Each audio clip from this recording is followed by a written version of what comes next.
नमस्कार प्रेक्षकांनो, तू हिरे माझा मितवा या मालिकेच्या आजच्या भागामध्ये इथे मामा म्हणत असतात की चला अर्णवला फोन करूया, ईश्वरीच्या तब्येतीची चौकशी करूया. तेवढ्यातच मामांचा फोन स्विच ऑफ झालेला असतो आणि तेव्हा वल्लरी मामांजवळ बोलायला आलेली असते. तेव्हा अर्णवचा तिच्या मोबाईलवरती फोन येतो. तेव्हा ती म्हणत असते की अर्णवचा फोन. मामा म्हणतात स्पीकरवरती टाक. तेव्हा अर्णव म्हणतो की मामाचा फोन लागत नाही आहे, स्विच ऑफ आहे, म्हणून मी तुझ्या फोनवरती फोन केला आहे.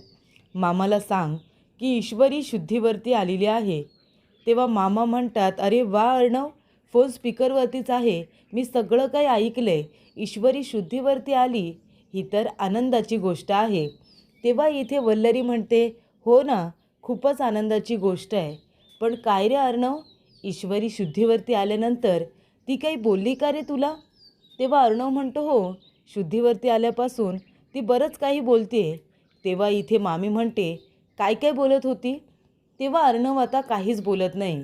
तो म्हणत असतो की बरं ठीक आहे, मी आता फोन ठेवतो. मामा आजीला सांग ईश्वरी शुद्धीवरती आले ते, मला जाऊन डॉक्टरांनासुद्धा भेटायचं आहे, असं म्हणून तो फोन आता ठेवून देतो. तेव्हा वल्लरीचा चेहरा पडलेला असतो. ती म्हणत असते की ईश्वरीने शुद्धीवरती आल्यानंतर अर्णवला सगळं सांगितलं असेल का? तेव्हा मामा म्हणतात काय गं वल्लरी, काय झालं? ईश्वरी शुद्धीवरती आली आहे, तुला आनंद झाला नाही का? नाही, तुझा चेहरा इतका पडलाय म्हणून म्हटलं. तेव्हा वल्लरी म्हणते ईश्वरी शुद्धीवरती आली आहे म्हणून काय मी नाचू का, आता नाचू? तेव्हा मामा म्हणतात नाही गं, तुला कसला इतका आनंद होतोय? हॉस्पिटलमध्ये येऊन तू ईश्वरीच्या तब्येतीची जी काही चौकशी केलीस ना, ती सगळी तू नाटकं केलीस ना, हे तिथे कुणालाही कळलं नसेल, पण मला बरोबर कळलं असेल. नाही, तुला तर काही आनंद होणार नाहीच आहे, पण ईश्वरी शुद्धीवरती आले याचा मला खूप आनंद झाला आहे आणि मी जाऊन आता सगळ्यांना ओरडून ओरडून सांगणार आहे, कळलं का तुला? तेव्हा इथे मामा म्हणतात की आई, आकाश, ईश्वरी शुद्धीवरती आली आहे आणि ही आनंदाची गोष्ट ते आता सगळ्यांना ओरडून ओरडून सांगायला जातात. आणि इथे वल्लरीला मात्र त्या गोष्टीचा खूप जास्त राग येत असतो. तर इथे अंजलीने राकेशला बोलावलेलं असतं. तेव्हा तो धावत पळत येतो. राकेश म्हणतो अंजली अगं काय झालं तुला? तेव्हा अंजली म्हणते अहो, मला खूप भीती वाटत होती. राकेश म्हणतो का? तेव्हा अंजली म्हणते तिकडे बघा ना, आणि ती पाल दाखवते. तेव्हा राकेश म्हणतो अंजली, तू पालीला घाबरलीस म्हणून हिच्यासाठी मला बोलवलेस? तेव्हा अंजली म्हणते हो, तुम्ही तिला बाजूला करा ना, मला तिची खूप जास्त भीती वाटते. तेव्हा इथे राकेश म्हणतो पाल मॅडम, प्लीज तुम्ही आता जाता का? माझी बायको तुम्हाला घाबरते. तेव्हा पाल तिथून आता निघून गेलेली असते. राकेश म्हणतो अंजली बघ, पाल आता निघून गेले, आता तरी ये खाली. तेव्हा अंजली म्हणते काय हो, तुम्ही पण मला घरामध्ये एकटीला ठेवून निघून जाता. तुम्हाला माहिती आहे ना मला पालीची झुरल्याची किती भीती वाटते ते. तेव्हा इथे अंजली म्हणत असते काय हो, तुमच्या खांद्याला हे शर्टला रक्त का लागले? रक्त कुठून आलं ते? तेव्हा राकेश म्हणतो रक्त नाही आहे ते, बाहेर सगळी मुलं एकमेकांना रंग लावत आहेत ना, तर इथे त्या पाण्याचा रंग वगैरे उडाला असेल, बाकी काही नाही, रक्त नाही आहे ते. पण खरं तर रियाच्या हाताला लागलेलं असतं, तेव्हा तिचा हात चुकून त्याच्या खांद्यावरती असतो आणि तेव्हा हे रक्त लागलेलं असतं. तेव्हा प्रेक्षकांनो, हॉस्पिटलमध्ये आता ईश्वरी असते आणि ती खूपच जास्त बोर झालेली असते. पण तेव्हा तिथे अर्णव तिच्यासाठी खूप सुंदर अशी फ्रेश फुलं घेऊन आलेला असतो, तिच्यासाठी बुके घेऊन आलेला असतो. तेव्हा ईश्वरी म्हणते सर, हे बुके माझ्यासाठी आहे? तेव्हा अर्णव म्हणतो नाही, नर्ससाठी आहे. तेव्हा ईश्वरी म्हणते अच्छा, म्हणजे माझ्यासाठी आहे. तेव्हा ईश्वरी म्हणते पण सर, तुम्ही माझ्यासाठी असं बुके वगैरे का आणलं? तेव्हा इथे अर्णव म्हणतो ते काय आहे, मगाशी तू शुद्धीवरती आलीस तेव्हा मी तुझ्याशी नीट बोललो नाही ना, तुझ्यावरती रागवलो, चिडलो, ते गिल्ट माझ्या मनामध्ये होतं आणि मला तुला सॉरी म्हणायचं होतं, म्हणून तुला मी हे बुके घेऊन आलो आहे. तेव्हा ईश्वरी म्हणते हो का सर, नाही, चांगली गोष्ट आहे, म्हणजे आधी शुद्धीवरती आल्यानंतर रागवायचं, चिडायचं, घरी तर सतत माझ्यावरती रागवतच असता, हॉस्पिटलमध्ये रागून तुम्ही रेकॉर्डच ब्रेक केला आहे सर. नाही ठीक आहे, आधी असं माणसाला बोलायचं की धारदार शब्दाने त्याच्यावरती वारच झाले पाहिजे आणि मग असे नंतरला फूल घेऊन यायचं आणि सॉरी म्हणायचं. त्याला काय अर्थ आहे का सर? तेव्हा अर्णव म्हणतो, ठीक आहे, तुला ही फुलं नको असतील तर मी घेऊन जातो. तेव्हा ईश्वरी म्हणते, नाही नाही सर, या भंगार हॉस्पिटलमध्ये ही फुलंच आहेत जी मला फक्त फ्रेश वाटत आहेत. ती द्या मला फुलं सर. तेवढ्यातच इथे नर्स आता उपमा घेऊन आलेली असते. तेव्हा ईश्वरी म्हणत असते, सर मला हा उपमा खायचा नाही आहे, याने मला अजून कसं तरी होतं. मला काहीतरी असं चमचमीत वेगळं खावंसं वाटतंय सर. कचोरी, इथे समोसा, जिलेबी, खस्ता कचोरी असं सगळं मला खावंसं वाटतंय. तेव्हा अर्णव म्हणतो, ते सगळं हॉस्पिटलमध्ये मिळत नाही. तुला लवकर बरं व्हायचं असेल ना तर हा उपमाच तुला खावा लागेल. तेव्हा ईश्वरी म्हणते, सर कसं खाऊ मी, माझा हात दुखतोय. तेव्हा अर्णव म्हणतो, दे इकडे, मी तुला भरवतो. तेव्हा अर्णव ईश्वरीला उपमा आपल्या हाताने भरवत असताना घरातले सगळेजण तिथे आलेले असतात. मामी, आजी आणि इथे मामा, हे तिघेही जण ईश्वरीला बघायला तिथे आलेले असतात.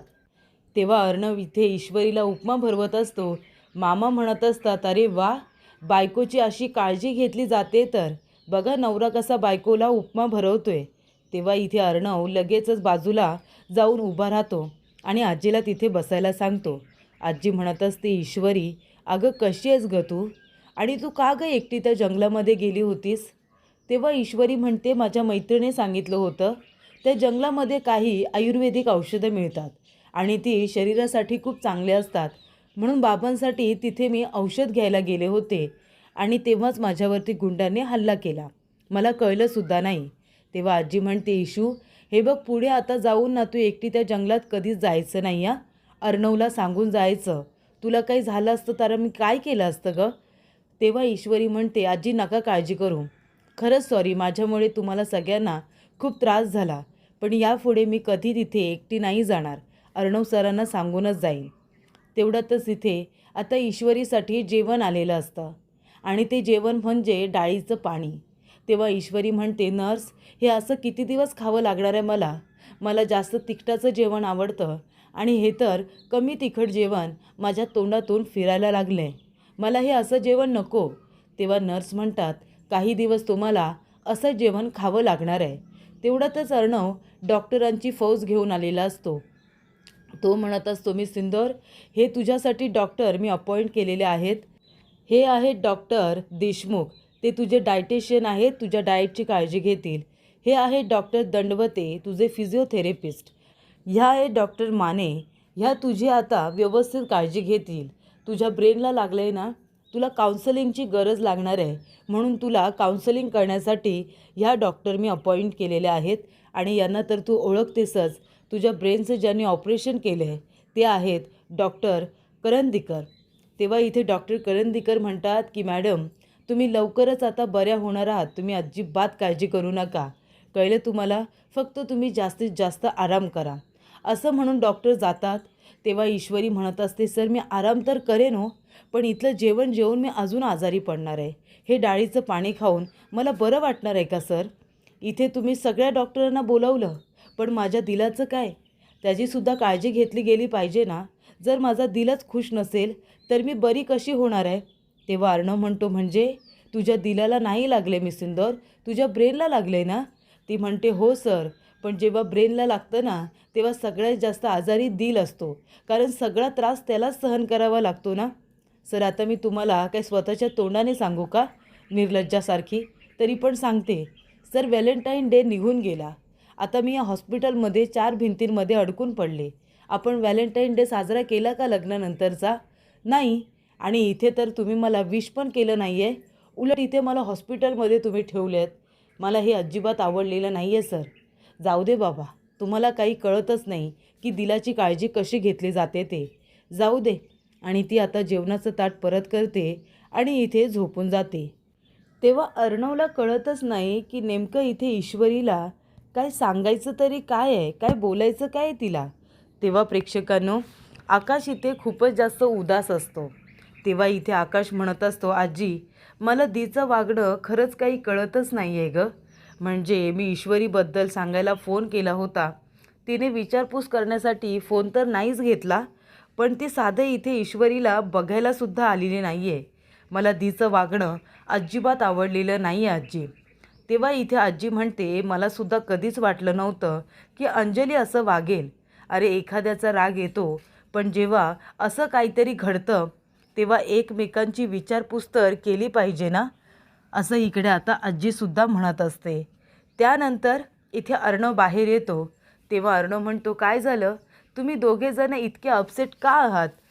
तेव्हा आजी म्हणते, अर्णव, अरे आम्ही अंजलीचा विचार करत होतो. तिला इतकं फोन करून सांगितलं आकाशने, तरीसुद्धा ती ईश्वरीच्या तब्येतीची चौकशी करण्यासाठी इथे आली नाही रे, त्याचा विचार करतोय. तेव्हा अर्णव म्हणतो, ठीक आहे ना, बरं झालं ताई इथे नाही आली. तिने मी सिंदूरला ह्या सिच्युएशनमध्ये बघितलं असतं तर तिला वाईटच वाटलं असतं. तेव्हा आजी म्हणते, तुला वाईट नाही वाटलं अर्णव? तो म्हणतो की मला थोडंसं वाईट वाटलं, पण मला तिचा राग नाही आला. पण मी तिला खूप मिस करतोय. ती जर इथे असती तर मला खूप बरं वाटलं असतं. तेव्हा ही गोष्ट आकाशला अजिबात सहन होत नाही. आकाश अंजलीला जाब विचारायला येतो. तो म्हणतो, दी. तेवढ्यातच अंजली येते आणि म्हणते, आकाश तू इथे ये ना, ये बस. आकाश म्हणतो, बसायला आलो नाही आहे मी. दी तू असं का केलंस? मी फोन करून सांगितलं होतं की इथे ईश्वरीची तब्येत ठीक नाही आहे, ती हॉस्पिटलमध्ये ॲडमिट आहे. दादा बिचारा इतका टेन्शनमध्ये आहे, तो तिथे एकटा सगळं काही सहन करतो आहे. तो स्वतःच्या मनातलं कुणाला सांगणार? मला सांगायला मी खूप जास्त लहान आहे त्याच्यापेक्षा, आणि मोठ्यांना सांगायला ते सगळे त्याच्यापेक्षा खूप मोठे आहेत. तू एकटीच होतीस ना त्याला समजून घेणारी, आणि तूच त्याच्याबरोबर नाही आहेस. तू फोन तर नाहीच घेतलास. जिजूंना मी सांगितलं होतं, पण तू बघायलासुद्धा नाही आलीस ईश्वरीला. ह्या दिला मी ओळखत नाही दी. कोण आहेस कोण तू? मी नाही ओळखत तुला. मला माहिती आहे लोकांना एकमेकांचा राग येतो, कधीकधी एखादी गोष्ट नाही पटत म्हणून इतका राग धरायचा का? म्हणजे तू तर आता माणसांना पूर्णपणे विसरूनच गेली आहेस. मला तुझं वागणं अजिबात पटलेलं नाही आहे दी. एक माणूस मरणाच्या दारात उभा आहे तरीसुद्धा तू साधी त्याची विचारपूससुद्धा केली नाहीस, आणि ते सुद्धा ईश्वरीची. ती बिचारी आपल्या सगळ्यांचा किती विचार करते, सगळ्यांसाठी किती प्रेमाने करते, आणि तुला फोन केला तर तू फोन घेतला नाहीस, पण तू साधी विचारपूससुद्धा केली नाहीस. असं म्हणून आकाश तिथून निघून जातो. तेव्हा इथे अंजलीला वाईट वाटलेलं असतं. ईश्वरी हॉस्पिटलमध्ये असते, ती झोपलेली असते, आणि जेव्हा डोळे उघडून बघते ना, तर हॉस्पिटलमध्ये जो वॉर्ड असतो तिचा, तो पूर्णपणे डेकोरेट केलेला असतो. सगळीकडे इथे हार्ट शेपमध्ये बलून लावलेले असतात. इथे आता तिच्या सगळे आवडीचे पदार्थ आणलेले असतात. खास्ता कचोरी, जिलेबी, त्याचबरोबर इंदोरी पोहे, तिला जे काही आवडतं ते सगळं तिथे आणलेलं असतं, आणि केकसुद्धा. तेव्हा अर्णव इथे छान असा तयार होऊन आलेला असतो. तेव्हा ईश्वरी म्हणते, अरे वा सर, तुम्हीसुद्धा एकदम पार्टी मूडमध्ये आलाय. तेव्हा अर्णव म्हणतो, मग आता तुझ्या दिलाची काळजी घ्यायला हवं तर एवढं सगळं करायलाच हवं ना. आणि आपला व्हॅलेंटाईन डे साजरा करायचा राहिला असं म्हणणं आहे ना तुझं, त्यासाठी आपण आत्ताच इथे व्हॅलेंटाईन डे साजरा करतोय. हे घे खा. तेव्हा ईश्वरी म्हणते, पण सर व्हॅलेंटाईन डे तर झाला ना. तेव्हा अर्णव म्हणतो, मी सिंदूर झाला म्हणून काय झालं, आपण आत्ता सेलिब्रेट करूया. व्हॅलेंटाईन डे म्हणजे काय असतं, तर इथे दोन व्यक्ती ज्या एकमेकांवरती प्रेम करतात त्यांनी आपल्या भावना एकमेकांना सांगायच्या. मग त्यासाठी स्पेसिफिक एक दिवस कशाला हवा? जेव्हा आपल्याला एकमेकांबरोबर आपल्या भावना शेअर करायच्या असतील तेव्हा आपण तो दिवस साजरा केला पाहिजे, नाही का? तेव्हा ईश्वरी म्हणते, सर हे सगळं तुम्ही माझ्यासाठी केलं. तुम्हाला मी सांगितलं की मला हे पदार्थ खावेसे वाटत आहेत, आणि तुम्ही ते अरेंजसुद्धा केलेत. माझं म्हणणं तुम्ही ऐकलंत, एवढं महत्त्वाचं होतं का? तेव्हा इथे अर्णव म्हणते, हो, तुझं बोलणं हे माझ्यासाठी खूप महत्त्वाचं आहे मिस इंदौर. तेव्हा ईश्वरी म्हणते, का सर, माझ्यासाठी एवढं सगळं का करताय तुम्ही? तेव्हा अर्णव म्हणतो, का नाही करायचं? तू माझ्या कुटुंबासाठी किती काय काय करतेस, माझ्या कुटुंबाचा विचार करतेस, त्यांच्यासाठी झटत असतेस. ताईमध्ये आणि माझ्यामध्ये जो दुरावा आला आहे तो कमी करण्याचा प्रयत्न करतेस. मग तू एवढं सगळं जर करू शकतेस तर मी तुझ्यासाठी हे सगळं करू शकत नाही का? तुझ्या इथे दिलाची मी काळजी घेऊ शकत नाही का? तेव्हा इथे ईश्वरी म्हणत असते की अगदी बरोबर सर. तेव्हा इथे ईश्वरी म्हणते, सर पण आपलं नातं. तेव्हा अर्णव म्हणतो, हो, आपलं नातं हे दुसऱ्या कपलसारखं नाही आहे. आपण जगाला दाखवण्यासाठी नवरा बायको आहोत, पण तरीसुद्धा एकमेकांची काळजी तर घेतली पाहिजेच ना, असं आता अर्णव म्हणत असतो. तेव्हा ईश्वरी म्हणते, सर माझं तुमच्यावरती इतकं प्रेम आहे ना की ते जगाला ओरडून ओरडून सांगावंसं वाटतंय. पण मला असं वाटतं अजून ती वेळ आलेली नाही आहे तुम्हाला माझं प्रेम सांगण्याची. आईला निर्दोष सिद्ध केल्यानंतरच मी माझं प्रेम व्यक्त करेन, तेव्हा आपलं नातं अजून घट्ट झालेलं असेल, असं इथे ईश्वरीचं म्हणणं असतं. तर इथे अंजली राकेशची वाट बघत असते. राकेश आल्यानंतर तो म्हणत असतो, अंजली पाणी देतेस का गं प्यायला? अंजली त्याला पाणी देते. राकेश म्हणतो, काय झालं? इतकी चिडली आहेस का माझ्यावरती? मी उशिरा घरी आलो आहे म्हणून का? तेव्हा अंजली म्हणते, का केलं तुम्ही असं? ईश्वरी हॉस्पिटलमध्ये ॲडमिट आहे. तिथे चिंटू बिचारा एकटा सगळं हँडल करतोय आणि तुम्हाला फोन करूनसुद्धा तुम्ही ही गोष्ट मला सांगितली नाही. तेव्हा राकेश म्हणतो, मला असं वाटलं होतं तुला घरी बोलवण्यासाठी ईश्वरीने केलेलं हे नाटक असेल. मला कुठे माहिती होतं ही गोष्ट इतकी सिरियस आहे. तेव्हा अंजली म्हणते, आकाश आला होता. त्याने मला सांगितलं की ईश्वरी खूपच जास्त सिरियस आहे आणि ती हॉस्पिटलमध्ये ॲडमिट आहे. मग मला तिथे तिला जाऊन बघायला नको का? तेव्हा राकेश म्हणतो, बरं बाबा माझं चुकलं, पण चल तुला जर ईश्वरीला बघायचं असेल तर मी तुला हॉस्पिटलला घेऊन जातो. तेव्हा ईश्वरी म्हणते, चला मी पर्स घेऊन आलेच. आणि तेव्हा इथे राकेश म्हणत असतो, हिचा भाव जर इतका श्रीमंत नसताना तर कधीच या बावळटबाईला मारून टाकलं असतं, असं राकेश म्हणत असतो. तेवढ्यातच इथे अर्णव म्हणत असतो, थँक्यू नर्स, इतक्या कमी वेळेमध्ये माझ्या सांगण्यावरून तुम्ही एवढं सगळं अरेंज केलं त्यासाठी खरंच खूप थँक्यू. तेव्हा इथे नर्स म्हणतात की खूप कपल लोकांना बाहेर जाऊन सेलिब्रेट करताना बघितलं, पण हॉस्पिटलमध्ये व्हॅलेंटाईन डे साजरा हा तुम्हीच केलात. तुमचं प्रेम दिवसेंदिवस असंच वाढत जाऊ दे. तेव्हा अर्णव म्हणतो, तुमच्यासाठी हे छोटंसं गिफ्ट. आणि त्या आता नर्स गिफ्ट घेऊन तिथून निघून जातात. तर पुढील भागामध्ये अर्णव ईश्वरीला घेऊन घरी आलेला असतो. तेव्हा लहान मुलं रंग लावायला आलेले असतात. तेव्हा ईश्वरी म्हणते, नाही नको नको, अर्णव सरांना रंग नाही आवडत. तेव्हा अर्णव म्हणतो, काही हरकत नाही, आज थोडासा रंग लावून घेईन मी. तेव्हा इथे आता अर्णवला रंग लावलेला असतो. ईश्वरी म्हणते, मला रंग नाही लावणार का? तेव्हा एक छोटी मुलगी म्हणते, कसं असतं ना ताई, तुझं लग्न झालं आता, तुला पहिला रंग लावण्याचा मान तुझ्या नवऱ्याचा आहे.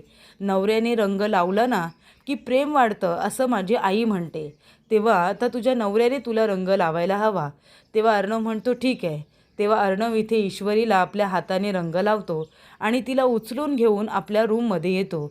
तेव्हा इथे संपूर्ण छान अशी तयारी करण्यात आलेली असते. इथे गुलाबाच्या पाकळ्या तिच्या पायाखाली आता अशा मांडण्यात आलेल्या असतात आणि तो ईश्वरीला उचलून घेऊन येतो आणि वेलकम बॅक असं सुद्धा लिहिलेलं असतं. तेव्हा ईश्वरीचा हात हातात घेऊन अर्णव तिला राणीसारखं फील करून तिला आता घरामध्ये घेऊन तर आलेलाच असतो, पण आपल्या रूममध्ये सुद्धा तिच्यासाठी छान अशी तयारी करून तिला आता घेऊन आलेला असतो. ती सगळी तयारी बघून इथे ईश्वरीला खूपच जास्त आनंद झालेला असतो.